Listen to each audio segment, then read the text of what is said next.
changement de direction, vous la passez d'une raie sur l'autre.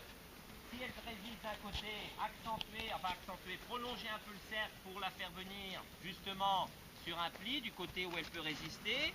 Et puis passer sur l'autre et avoir cette possibilité par les 8 de chiffre, par les serpentines, de passer souplement d'une main sur l'autre, d'une inflexion sur l'autre inflexion.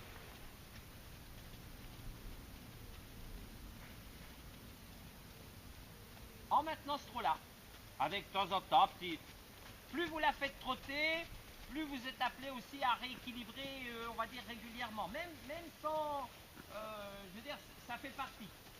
Vous activez un peu la jument, elle se propulse, automatiquement à un moment, il faudra remettre en équilibre.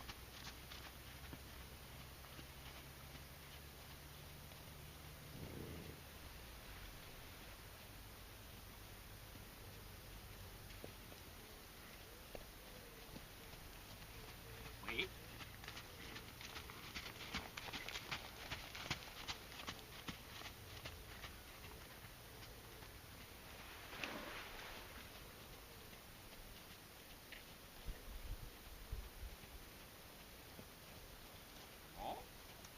Alors ça, le temps, votre temps habituel, où vous la mettez dans cette descente d'encolure, bon, il y a des courbes d'observe, il y a les changements de direction, changement d'inflexion, et puis ça débouche sur autre chose.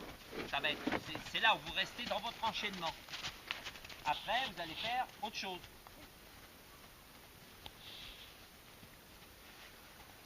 Faire un effort au postérieur, et pas se mettre sur les épaules.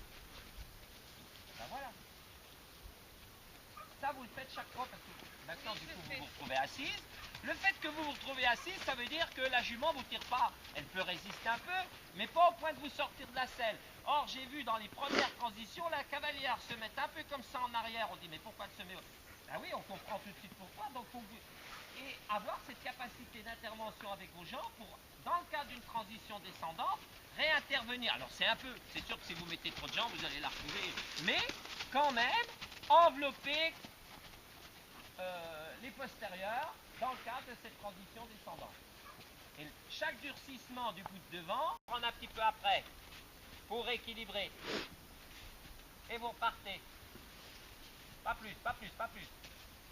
Voilà, pour que vous installiez votre travail. Il faut qu'elle avance sans exagération, mais suffisamment pour qu'il y ait quand même de l'activité et un peu d'engagement. On ne lui demande pas de s'engager à 50 cm devant.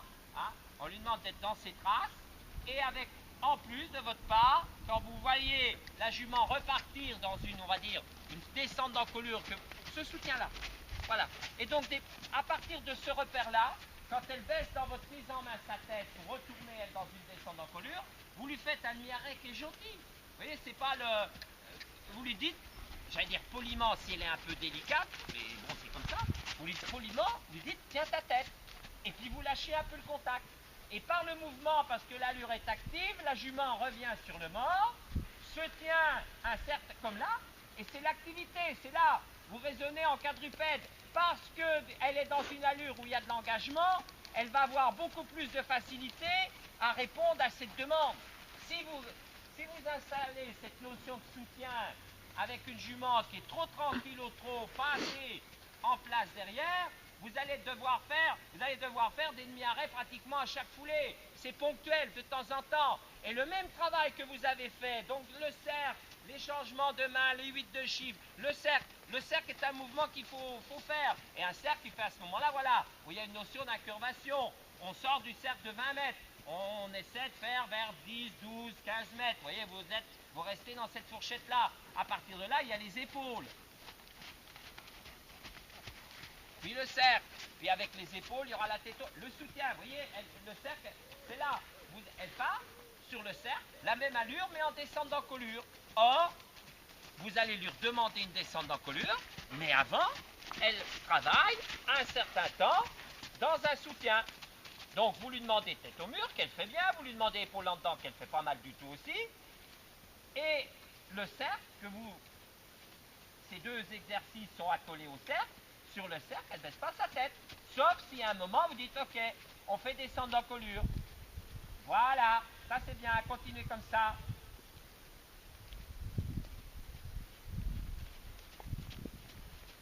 D'autant plus que par sa conformation, puis elle a quand même une certaine activité, et ben dans l'activité, alors de temps en temps, elle peut peut-être courir un peu fort, mais là vous la reprenez, vous réglez la vitesse, mais le soutien. L'attitude horizontale est une attitude qui ne sollicite pas assez le bout de devant, qui ne sollicite pas assez le garrot. Elle est plutôt en place, elle n'est pas à la retourne. Donc vous obligez un certain soutien pour qu'elle apprenne à se monter devant. D'autant plus que derrière, elle est plutôt active.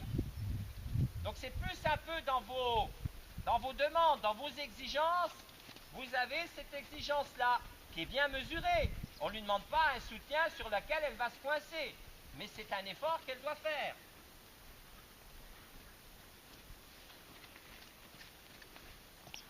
Bon.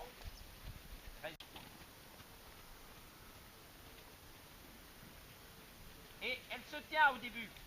Vous allez lui permettre de baisser un peu sa tête, elle se tient. Voilà, pas plus, voilà, ça.